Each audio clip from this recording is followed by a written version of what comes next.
Hey everyone, good morning. I am Sumit Kumar Jha, your economics faculty, and I welcome you all on the platform of IFAS. In this session, we will going to discuss about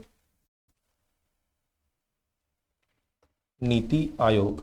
ठीक है, नीति आयोग है क्या, इसके बनने के पीछे का reason क्या था, राइट, और यहाँ पे कौन कौन से ऐसे फैक्टर्स हैं या फिर फंक्शंस की हम बात करेंगे तो वो कौन सी चीज़ें होंगी. देखिए, अगर आप बात करो तो नीति आयोग जो है इसको लाया क्यों गया था, तो with the vision of transforming India. Okay, और यहाँ पे विजन क्या क्या चीजें हैं ये आप देखो कि India has undergone the paradigm shift over the past 6 decades. यहाँ पे अगर आप पास्ट 6 डिकेड्स की बात करो तो यहाँ पे बहुत सारे पैराडिगम शिफ्ट आपको देखने को मिलेंगे, मतलब कंप्लीट शिफ्ट देखने को मिलेंगे, राइट. मतलब कि from the left to the right, right. यहाँ पे आप देखो, पॉलिटिकल की आप बात कर लो या फिर आप इकोनॉमिकली बात कर लो या फिर सोशली बात कर लो या फिर technologically as well as demographically, चाहे आप पॉपुलेशन की बात करोगे या फिर आप टेक्नोलॉजी की बात करोगे, आप सोसाइटी की बात करो, आप इकोनॉमी की बात करो, आप पॉलिटिक्स की बात करो, सारे फैक्टर्स में जो है आपको जो है कंप्लीट पैराडिगम शिफ्ट आपको देखने को मिलेगा. ठीक है, the role of government in the national development has seen a parallel evolution and keeping these changing times, and the government of India has decided to set up Niti Aayog, that is the National Institutions for Transforming India, in place of erstwhile Planning Commission, as a means to better serve the needs of the aspiration of the peoples of India. तो आप अगर बात करते हो तो इस changes को देखते हुए गवर्नमेंट ऑफ इंडिया जो है नीति आयोग का क्या करता है, गठन करता है इन प्लेस ऑफ आपका किसके, प्लानिंग कमीशन के, जो आपके एस्पायरिंग आपके जो सिटीजन्स हैं, पीपल्स हैं इंडिया के, उसके ऑब्जेक्टिव को फुलफिल करता है, राइट, और उसके लिए बेटर तरीके से क्या कर सके, सर्व कर सके. The new institutions will be a catalyst to the development process. जब हम बात करते हैं ना कैटालिस्ट की, तो कैटालिस्ट वो एक ऐसा आप प्रोडक्ट कह लो या फिर आप यूं कह लो, तो एक ऐसा प्रोसेस जो क्या करता है, आपके पूरे प्रोसेस को जो टाइम लगता है ना, ओके, तो time taken to complete the process इसको रिड्यूस कर देता है. ठीक है, तो उसको हम क्या कहते हैं, कैटालिस्ट. जनरली हम इसको केमिकल रिएक्शंस में देखते हैं कि अगर कोई केमिकल रिएक्शंस हो रही है तो वहाँ पे जो टाइम लग रहा है उस केमिकल रिएक्शंस को कंप्लीट करने में, कंप्लीट होने में, वहाँ पे अगर आप किसी कैटालिस्ट का आप यूज करते हो तो वहाँ पे क्या होती है, वहाँ पे आपको टाइम ऑफ रिएक्शन जो है ये रिड्यूस कर दिया हो जाता है, राइट. उसके बाद आप देखो कि nurturing and overall enabling environment, तो आपका जो है ओवरऑल इन्वायरमेंट को क्या किया जाता है, नर्चर किया जाता है in the positive way, right, through a holistic approach to the development going beyond the limited spheres of the public sector and the government of India. जो आपके पब्लिक सेक्टर्स हैं और जो गवर्नमेंट ऑफ इंडिया के जो spheres हैं उसके limitations के बियॉन्ड जाकर के ये क्या करती है, काम करती है. And this will build on the foundation of, इसके फाउंडेशंस क्या क्या हैं, तो यहाँ पे आप अगर बात करोगे तो as an empowered role of the state as a equal partner in the national development, operationalizing in the principle cooperative federalism. यहाँ पे आप एम्पावर्ड रोल ऑफ स्टेट की बात करोगे, ठीक है, कि यहाँ पे जैसे हम लोग बात करते हैं ना वुमेन एम्पावरमेंट की, राइट, तो वहाँ पे आप ऊपर उठाने की बात कर रहे हो क्या, women sections of the society जो है आपकी फीमेल, वहाँ पे जो डेप्रिवेशंस है उसको कम करने की कोशिश कर रहे हो आप. ऐसे ही यहाँ पे आप स्टेट्स के एम्पावरमेंट की आप बात करोगे, right, a knowledge hub of the internal as well as external resources serving as the repository of goods governance and the best practices.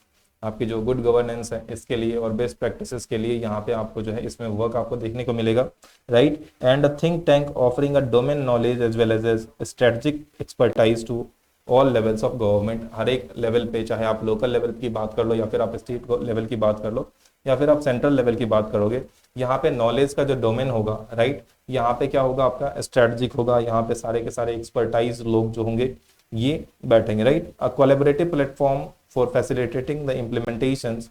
यहाँ पे आपको ये एक कोलैबोरेटिव प्लेटफॉर्म प्रोवाइड करता है इम्प्लीमेंटेशंस के लिए, राइट. उसके बाद आप देखो, अगर आप इंस्टीट्यूशंस मस्ट चेंज पे आए तो यहाँ पे आप देखिए यहाँ पे क्या क्या चीजें हो रही है. तो this change reality and growing mismatch has been recognised for years now, and with experts including many from within the erstwhile planning commission recommending appropriate the changes. And ये चेंजेस क्या क्या हो रही है यहाँ पे आप देखो, the 8th 5-year plan document, the very first after the liberalizations of 1991, itself categorically stated that as the role of government was reviewed and restructured, the role and functions of the planning commissions to need to be rethought. यहाँ पे अगर आप देखोगे तो सबसे पहले अगर आप प्लानिंग कमीशंस में क्वेश्चन मार्क उठने की बात करते हो तो जैसे ही लिबरलाइजेशन, प्राइवेटाइजेशन एंड ग्लोबलाइजेशन की पॉलिसी 1991 में इंडिया अडॉप्ट करता है, तो कहते हैं कि जो आपका 8th 5-year प्लान था ना, उसमें ये मेंशन था कि जैसे गवर्नमेंट के रोल्स एंड रिस्पॉन्सिबिलिटीज क्या हुए हैं एलपीजी अडॉप्ट करने के बाद चेंज हुए हैं, उसी तरीके से आपकी जो है जब रोल्स एंड रिस्पॉन्सिबिलिटी गवर्नमेंट की चेंज हो गई तो आपकी जो ये प्लानिंग कमीशंस की जो रिस्पॉन्सिबिलिटी है इसके बारे में रीथिंक करने की जरूरत है, राइट।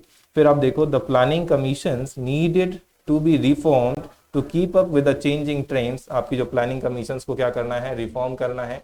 जैसे जैसे ट्रेंड आपका चेंज हो रहा है, आपकी इकोनॉमी का ट्रेंड चेंज हो रहा है, वैसे वैसे उसकी ऑब्जेक्टिविटी भी क्या होनी चाहिए, चेंज होनी चाहिए। Letting go to the old practices and belief whose relevance had been lost and adopting the new ones based on the past experiences and India as well as the other nations। आपके India में या फिर दूसरे Nations में वहां पे जो दूसरे पास्ट एक्सपीरियंसेस हैं उसको सीख करके यहाँ पे आपको चेंजेस करने की जरूरत है, राइट। ऐसा आपको 8th 5-year प्लान में देखने को मिलता है। उसके बाद आप अगर बात करोगे, the standing committee on finances on the 15th Lok Sabha observe that in its 35th report on demand for grants, that is the 2011-12, the planning commission has to come to grip with the emerging social realities to reinvent itself to make itself more relevant and effectively for the aligning the planning process with the economic reform and its consequences particularly for the poor। यहाँ पे आप अगर देखोगे तो जो standing committee थी finance पे 15th Lok Sabha में, वो क्या कहते हैं कि आप यहाँ पे बात कर रहे हो प्लानिंग कमीशंस की, अगर आप ग्रिप की बात करो तो ये जो पुअर सेक्शंस ऑफ सोसाइटी है उस पर उतना ज्यादा नहीं हो पा रहा है, राइट। तो यहाँ पे आपको जो है इसके स्ट्रक्चर को रीस्ट्रक्चर करने पे आपको थोड़ा ध्यान देना चाहिए और इसको सही करने के लिए बारे में सोचना चाहिए, राइट। ये सारी चीजें आपको देखने को मिलती है। उसके बाद आप देखो, जो फॉर्मर प्राइम मिनिस्टर हैं and noted economist doctor Manmohan Singh कहते हैं in his farewell address to the commissions in April 2014, यहाँ पे फेयरवेल एड्रेस में वो कहते हैं कि ऑल्सो अर्ज the reflections on what the role of the planning commission needs to be in this new world, and we still using the tools and approaches which were designed for a different era. What additional roles should be planning commission play, and what capacities does it need to build to ensure that it continues to be relevant to the growth process। यहाँ पे आप अगर मनमोहन सिंह के farewell speech की बात करोगे तो उन्होंने भी वहां पे मेंशन किया था कि आपकी जो प्लानिंग कमीशन है, क्या ये वही प्लानिंग कमीशन है जिसको आप इनिशियल आप बनाए थे, ओके, जिसको आप पहले के सिचुएशंस के लिए बनाए थे, क्या वो फिट है अभी के सिचुएशंस में? अभी आपका ट्रेंड जो है ये चेंज हो चुका है, राइट। पहले आप क्लोज्ड इकोनॉमी थे, अभी आप क्या हो, ओपन इकोनॉमी हो, तो क्या यहाँ पे सेम तरीके से प्लानिंग कमीशन वर्क करेगी या फिर आपके रोल्स एंड रिस्पॉन्सिबिलिटीज को चेंज करने की जरूरत है, राइट। मतलब डिफरेंट एरा के लिए बनाया गया था और एरा चेंज हो गया है, but the objections the machinery is the same, right. आपके सिचुएशंस चेंज हो गए, आपके रॉ मटेरियल्स चेंज हो गए, आपके आउटपुट जो है वो दूसरा चाहिए, बट आप मशीन सेम यूज कर रहे हो, राइट। कहाँ से आएगा ये आउटपुट, ऐसा उन्होंने बोला था, राइट। उसके बाद आप देखो, Mahatma Gandhi had said that the constant development is the law of life. Mahatma Gandhi की अगर आप बात करो तो वो क्या कहते हैं, कांस्टेंट डेवलपमेंट जो है ये है लॉ ऑफ लाइफ है, लाइफ का लॉ है, and the man has always tries to maintain his dogmas in order to appear the consistent drives himself into the false position. और मैन जो है यह हमेशा क्या करता है, चाहता है कि आपने जो इनिशियली आप जो किसी एक अगर आप कॉन्फ्लिक्ट में क्या हो फंसे हो तो वहां से आप क्या करो, कैसे आप बाहर निकलोगे, कैसे वो डेवलप करेगा, राइट। फिर आप देखो, मतलब कि आप एक लाइफ में कांस्टेंट डेवलपमेंट चाहते हो, राइट। इसके बाद आप देखो, keeping true to this principles our institutions of the governance and policy must evolve with the changing dynamics of the new India and while remaining the true to founding principles of the constitutions and of India and rooted in it our Bharatiya or wisdom of our civilizational history and ethos। आपकी जो civilizational history है उसके according क्या करना था, यहाँ पे change करने से गवर्नमेंट को कुछ। तो NITI Aayog is to be the institutions to give life to these aspirations, ये सारे एस्पिरेशंस को नीति आयोग जो है ये क्या करता है, लाइफ देता है, right. And it is being formed based on the extensive consultation across the spectrum of stakeholders, जितने भी स्टेक होल्डर्स हैं, राइट, सभी से राय मशवरा करके इसको जो है क्या किया गया है, ओपन किया गया है, इसको एग्जिस्टेंस में लाया गया है, राइट। जैसे कि यहाँ पे आप बात करो state government, relevant institutions, domains expert, और आप बात करो तो peoples at a large, okay. यहाँ पे इन सारी चीजों का जो है ये ध्यान रखा गया है, ओके।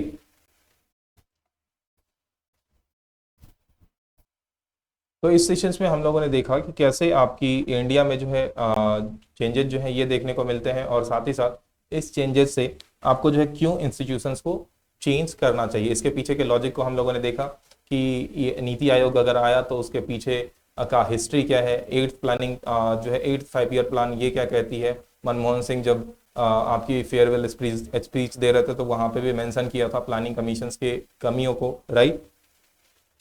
फिर आप महात्मा गांधी के भी स्पीच को देखते हैं, राइट। तो ये थे आपके आज के सेशंस। आई होप कि आपको सारी चीजें क्लियर हो गई होंगी। Thank you so much, thank you for watching, happy learning.